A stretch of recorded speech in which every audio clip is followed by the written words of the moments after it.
मध्य प्रदेश उपचुनाव को लेकर ताजा सर्वे आ चुका है और मध्य प्रदेश की 28 सीटों पर सबसे सटीक विश्लेषण क्या कहता है मध्य प्रदेश के लिए कौन बनने वाला है मुख्यमंत्री। आपको 28 सीटों के लिए फाइनल आंकड़े, इन 28 सीटों के लिए आखिर किस सीट पर किसका पलड़ा भारी नजर आ रहा है, सभी 28 सीटों पर आपको सबसे ताजा आंकड़े दिखाने वाले हैं। तो मध्य प्रदेश की 28 सीटों पर बीएसपी की कई सीटों पर कांटे का मुकाबला यहां पर देखने को मिल रहा है। जहां दोस्तों ये बड़े आंकड़े यहां पर निकल कर आ रहे हैं सामने, और 28 सीटों के लिए क्या कुछ आंकड़े हैं। लगातार कांग्रेस को एक के बाद यहां पर नुकसान हुआ है और दमोह से भी कांग्रेस विधायक राहुल लोधी का इस्तीफा हो चुका है। इसके बाद जो है मध्य प्रदेश के लिए विधायकों का जो समीकरण है वो भी बदल चुका है। और अब मध्य प्रदेश में क्या कुछ आंकड़े हैं। मध्य प्रदेश में अगर बात की तो भारतीय जनता पार्टी 107 विधायक, यहाँ पर कांग्रेस के पास 87, इंडिपेंडेंट 4, बहुजन समाज पार्टी यहाँ पर 2 और समाजवादी पार्टी 1 यहाँ पर विधायक है।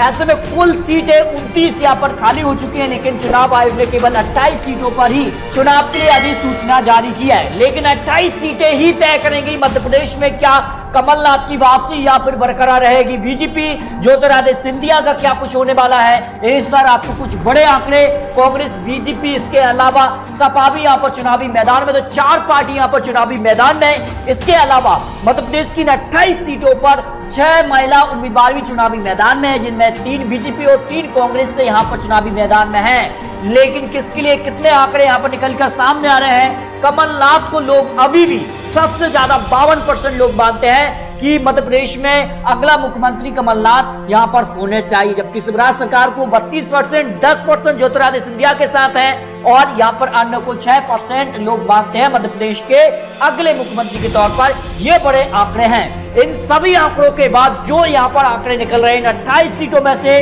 बीजेपी को 5 सीटों पर बढ़त मिल सकती है। जो बीजेपी का अंदरूनी यहाँ पर सर्वे भी था उसके अनुसार, सट्टा बाजार के अनुसार, या इससे पहले जो बड़े आंकड़े यहाँ पर निकले थे उन सभी के आधार पर 5 सीटों पर बीजेपी को बढ़त मिल सकती है इन 28 सीटों में से। लेकिन कांग्रेस की अगर बात करें तो कांग्रेस को 14 सीटों पर बढ़त मिल सकती है।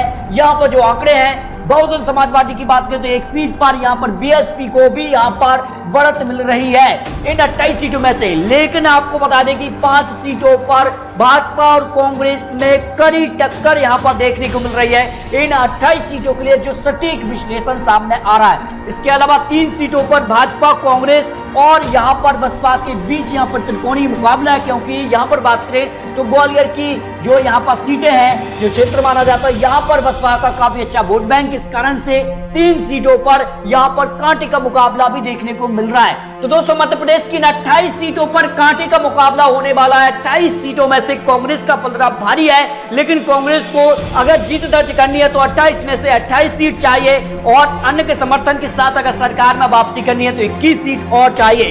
इसके अलावा बीजेपी के लिए जो समीकरण है वो बदल चुके हैं और बीजेपी को अपने दम पर 8 सीट चाहिए इस उपचुनाव में जीत दर्ज करने के लिए, और अन्य के समर्थन के साथ सिर्फ 1 सीट ही चाहिए। ऐसे में ज्योतिरादित्य सिंधिया अगर अपने जो विधायक है उनके साथ आए थे, जो इस्तीफा दिया था, वो अगर जीतते नहीं है तो आने वाले समय ज्योतिरादित्य सिंधिया के लिए मुश्किल भरा हो सकता है। ये आंकड़े यहाँ पर निकलकर सामने आ रहे हैं। तो दोस्तों आपको क्या लगता है इन 28 सीटों में से? अपनी राय कमेंट बॉक्स में रखिए। आखिर किसको कितना यहाँ पर सीट मिल सकती है और किसकी बनने वाली सरकार, क्या कमलनाथ की वापसी या फिर बरकरार रहेगी बीजेपी? और सटीक विश्लेषण के साथ फिर मिलते हैं, तब तक के लिए जय हिंद, जय भारत।